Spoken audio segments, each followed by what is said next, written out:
reaching upwind because we've got this bit of a squall going on out to starboard side here. My squall avoidance wasn't quite the best. Oh, it's so beautiful! Wowee! Ah, welcome back to Thailand. The big farewell.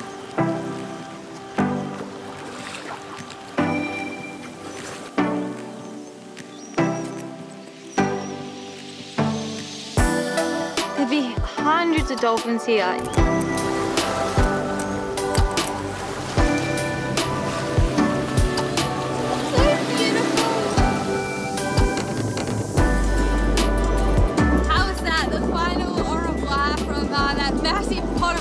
There would have had to be hundreds of dolphins just then. And like, it's crazy how far some of them came just to stay on Nandji's bow, like away from their family. Like, mate, you're leaving your pod behind. That's got to be a good omen, doesn't it? Seeing a massive pod of dolphins right as we're leaving on it'll take us 2 days, 2 nights to get to Phuket. I know some people say when you see dolphins, it's a really good omen at the start of a passage, so hopefully we have a nice one. Yeah. Our dolphins, Marley. That's the first time you went up on the bow, Yeah, isn't it? So. This is the first time you went looking at him. You normally don't care. Good boy. Good boy, Marley. A big ship bearing down on us back here. Yeah. Really? Oh my God, you got it working? There's nothing like stress and the necessity to get something to work to make it work. Oh, what was wrong? Just some connections and some wires inside the inverter. Yeah, right. Alright, I'll just put it all back together. Oh, you're a bit of a whiz these days with electronics, eh? Ken! Who is this guy? Jesus! I'll turn the laptop on and hopefully I can reboot the AIS. Alright. There's nothing like the stress of being run over by a ship to make things work as soon as you can. The inverter's been broken for quite some time now, and our AIS wasn't working either just now. And to fix the AIS, you need to plug the AIS into the laptop so it can reboot it. Reconfigure and sort itself out and problem solve it itself.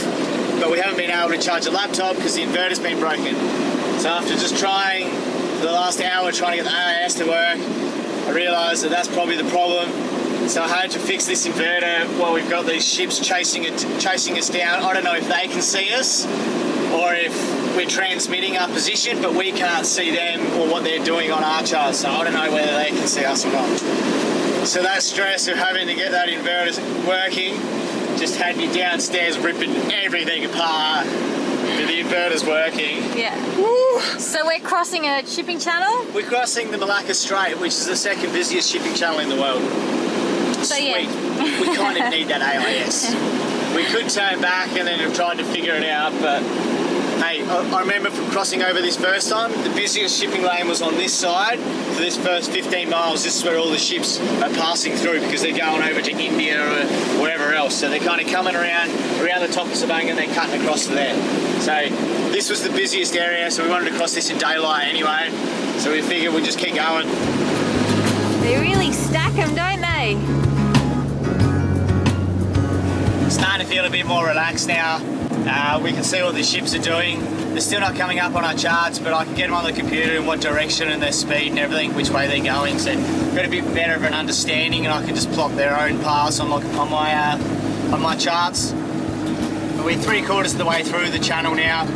All the ships are coming up from south, and then are heading towards India and that, so they got to round the top of Sabang. So those couple of ships that were doing 20 knots coming straight at us, they've kind of veered away now, which is nice. We're getting further out into the middle of the Malacca, so we've only got a couple more ships in sight that we really need to worry about. Everything else is behind us, so that's a much better feeling. Wind's dropped out now, which I was expecting. I'm expecting we'll be pretty much motoring across this 200 miles. So we had a bit of a southerly breeze as we left Sabang.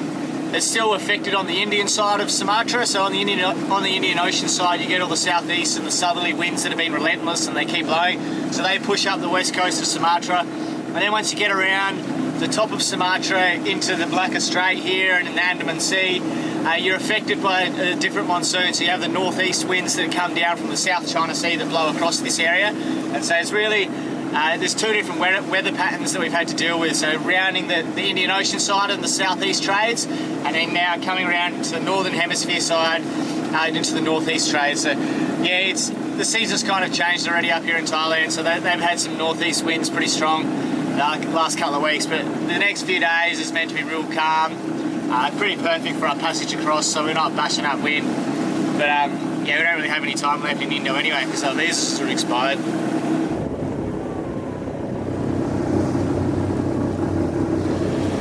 We are definitely in the thick of it. We got two sort of coming from behind us, travelling in a similar direction. Then we got this big fella over here just steaming us down. He's missing us and he's going past, but it's an intimidating sight when you have a 180 metre ship charging along at 15 knots. You can see the swell coming off his bow. You can so surf that. He followed me around all day today. So cute. Really good dog. Yeah. Molly's 6 now. It's his birthday. Not today, but like in the month. I'm not sure what exactly. The 16th. Is it really? Yeah. Oh. What's the date today? So he's like, in 5 days it's Molly's birthday. Yeah. You want to party, buddy? Oh, we should take him. You gonna party?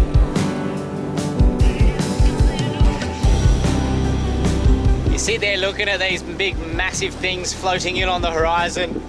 You go down and just check the speed. They're doing like 18 knots. We're on course to head straight across in front of their bow, and they should head behind us. There's no way I'm cutting across that dude's bow. I'll just change degrees 20, thanks. Look at those things. That would just swallow Nandji weapons.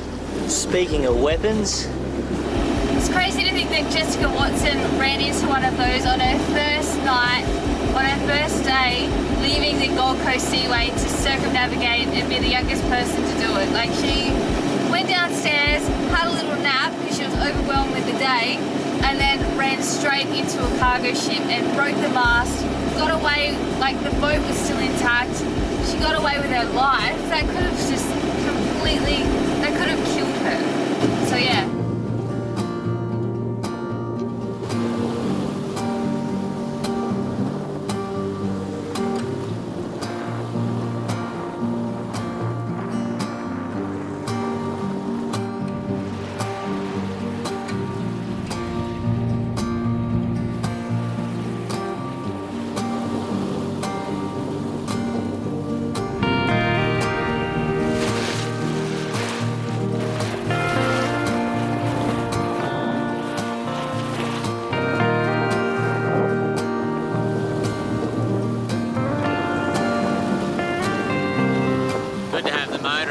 Have the sails up now. Bonita got the main fully up this morning while I was having a snooey and turned the motor off. And yes, we got like 10 knots. We're just reaching upwind because we got this bit of a squall going on out to starboard side here. Just trying to do a bit of avoidance.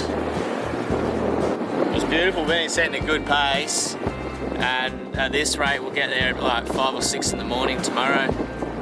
After so many months of dealing with like the Indian Ocean, so open ocean, ground swell, waves, white caps always, and at a solid fetch on top of the ocean. It was always choppy. After dealing with that for so many months and then sailing here, upwind sailing, it feels like a lake. It's a beautiful change. I miss the swell already. I can definitely see there'll be no surfing going on for the next few months. But beautiful, beautiful fun sailing. This is all time.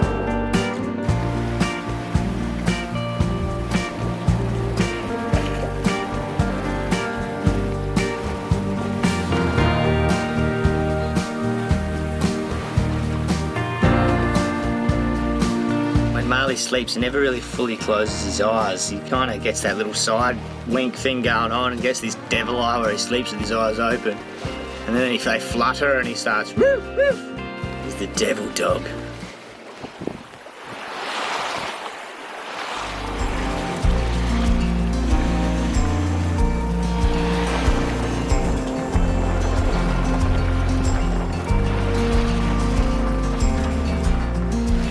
My squall avoidance wasn't quite the best. I missed one and I've gone straight into another. But they're just like insignificant. It's blowing 25 knots. Just starting to get a little white cap on the surface, but it's like, it's so smooth. If this was out on the other side, you'd get this sea and this fetch, and you'd be like dealing with choppy 1 to 2 meter seas already. But this is just like, I've just reefed down the main, I've reefed up the head sail. Like, just a casual Sunday walk. Didn't even wake Bonita up. She hasn't even woken up. That's how insignificant it feels. Like, the boat just heels over a little bit more and we go faster. What's under here? Oh, it's a little Marley, a little egg. Off you go to bed, buddy.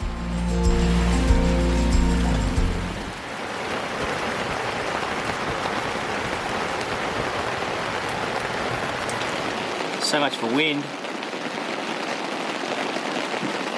And I also thought we were in for some decent gusts then. Instead we just had that little bit of wind before the raid, and now it's, well, we're not going anywhere. I'll have to wake the boss up now by turning the motor on. That is a big thing in the water. I don't know what it is, but it's some kind of rubbish or something. I waved my hand around just to see if anyone waves back. Crazy things happen out here.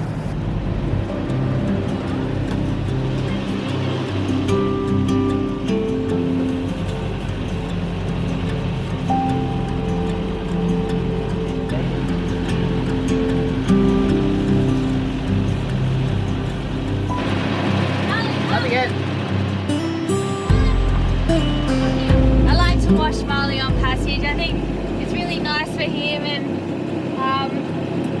makes him nice and clean, but it cools him down because it can get quite hot, like on a day like today when there's not a lot of wind, and it like reinvigorates him. He looks like he's, yeah, I don't know, it's just really nice for him, I think.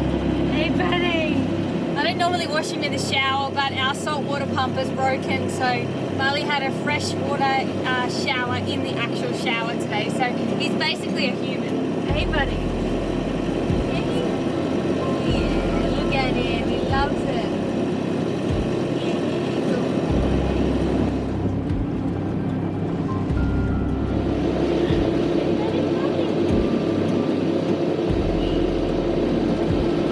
Hungry? Whoa! And again.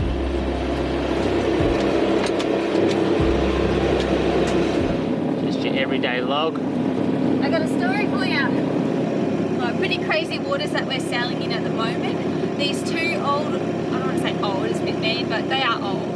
Two older guys, they were sailing, I think it was like a 35-foot Caledonia from Langkawi to where we just came from, and around 2 in the morning they hit something with their boat, and within 5 minutes they said the boat was sunk and heading for the bottom of the ocean. So they didn't say what exactly they hit, they just said they hit something hard. So luckily they got in their tender in time, and then I think they were rescued. So yeah, it's just like, there's shipping channels around here, so it could have very well been a shipping container, but when you see huge logs like that floating around, it could be anything really. Yeah, it's so crazy. Anything can happen out here, and when it goes bad, it can go really bad really quickly.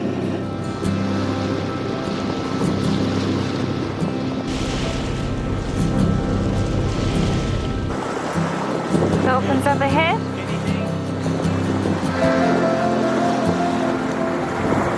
Oh, it's so dreamy, isn't it? Oh, imagine if they come on the bow right now. Oh, hey buddy! Oh, it's so beautiful. Wowee! We got dolphins like jumping in the sunset. Like, you're looking at the sunset and there's just dolphins jumping across it. It's like, oh, so pretty. We haven't seen dolphins for months. I don't even know. And then like recently, every day. I've seen them 3 times today, so yeah, it's good. Life's good. Have fun, buddy. Come on.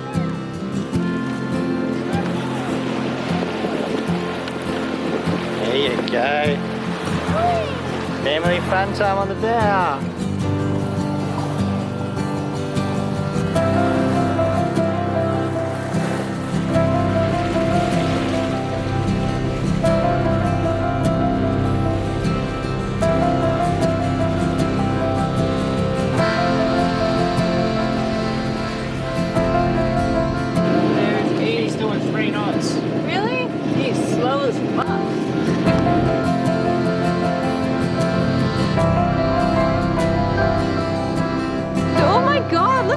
colours. Blue and purple. Dolphin! Oh! Hello, baby! Oh, they're on the field! Oh, this is just too much. You're so pretty!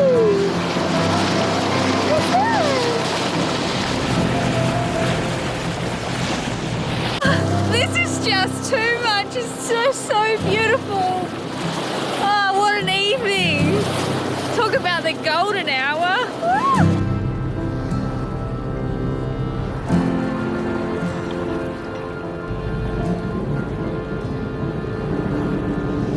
We decided to head this way and go around the end of this one. It's doing 15 knots and it's fucking huge. It's a little bit of avoidance. So the big ship was doing 15 knots, and so we want to give away to him for sure. Where the other one's only doing 3 knots, one we've been looking at for a while. So we've turned more north, and we're going to overtake the one doing 3 knots. We'll pass across his bow, and we've just let the other one that's doing 15 knots come down past us, so we'll pass behind his stern. What's our rule with ships? Basically, the rule with ships is get the fuck out of the way. When it's super calm like this, it doesn't matter, you know. So we're not having to change sails, or it doesn't matter if we change course or anything. So we just avoid them at all costs. Yeah, we're coming across. Yeah, and can you see that other ship there? Oh no, wait, you can't, because he hasn't got his bloody lights on. So there's like these crazy lights going on the horizon, and I've been looking at them for a while, trying to work out what they are. They kind of look like a party, to be honest. They're all flashing, and if there was a party, I would have been invited, so it's not a party, and I just can't work out what they are. So I think with lights, like, it's good to have a break and just go and look at something else for a little while and then come back and look at it, because it all just starts to like morph into something that it's not if you just sit there and stare at it. So I'm just having a little break, and then I'll go back up and have another look, but I have no idea what it is. It looks, I was thinking maybe it was the city, but we're still 35 miles away from the city, so I wouldn't think so. I didn't think they're even going to show up on the camera. Sorry guys, party lights are VIP only.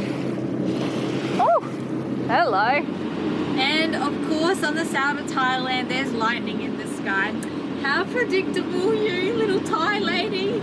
We're like 15 miles away from Phuket now. We timed it so we'd get there in sunlight, but we've been going a bit too fast, so we'll probably get there at about 4:35 in the morning. But as we're approaching here, I've just been watching it, and there's this massive squall going on. There's a huge thick black cloud all behind me that takes up all of Phuket. Can't see any lights of Phuket anymore. It's just pitch black, heaps of lightning. Just saw some big bolts going down to the water, so we just slowed right down again. I dropped all the sails, and we might just sit out here for a little bit, see if it dies down a bit before trying to make our way in. We have a few bits of land to dodge on the entrance, and I don't want to do that when it's just bucketing down rain. There's this full weird aura going on over here too. There's this green light on the horizon. It's like, kind of looks like the Northern Lights. Whoa. There's some hell bolts going on there. Good morning, Thailand. We're nearly here. We're coming in through the islands into the entrance into Chalong of Phuket, where we'll drop anchor just as the sun comes up, I reckon. There's all these random little flashing lights. Must be fish traps that the fishers have set. You just gotta keep a bit of an eye out.